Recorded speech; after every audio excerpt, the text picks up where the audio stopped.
4 महिने, थंडी 4 महिने, उन्हाळा 4 महिने, हे झाले 3 ऋतू. पण आतापर्यंत काय झालं की 2000 या मध्ये 5 ते 7 वर्षामध्ये काय झालं, पाऊस 22 दिवस पुढे सरकला, थंडी 22 दिवस पुढे सरकली, उन्हाळा 22 दिवस पुढे सरकला. मग आतापर्यंत दरवर्षी पाऊस कधी येतो, 7 जुलै येतो. आता यापुढे काय करायचं, या 7 मध्ये काय करायचं, 22 मिसळायचे. म्हणजे आता यापुढे दरवर्षी पाऊस कधी येणार आहे कोणाला विचारायचं नाही. कॅलेंडर आता नवीन घरी आणलं असेल ना, दरवर्षी 27-28 जूनला असं गोलच करून ठेवायचं.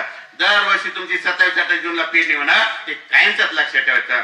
जर 27-28 जूनला तुम्हाला बैल नाही भेटले, ट्रॅक्टर नाही भेटलं आणि तुमची पेरणी राहिली, परत घाबरायचं नाही, चिंता करायची नाही. काय करायचं, पाऊस येण्याच्या तारखा परत आणखी सांगतो त्या वहीमध्ये लिहून ठेवायच्या. म्हणजे दरवर्षी त्या तारखेला पाऊस येतो, या तारखा तुम्ही काय करायचं, कायमच्याच वहीमध्ये लिहून ठेवा, नसता लक्षात ठेवा. मग 27-28 जूनला पाऊस पडला, तुम्हाला बैल नाही भेटले, ट्रॅक्टर नाही भेटलं, तुमची पेरणी नाही झाली, परत नाराज व्हायचं नाही.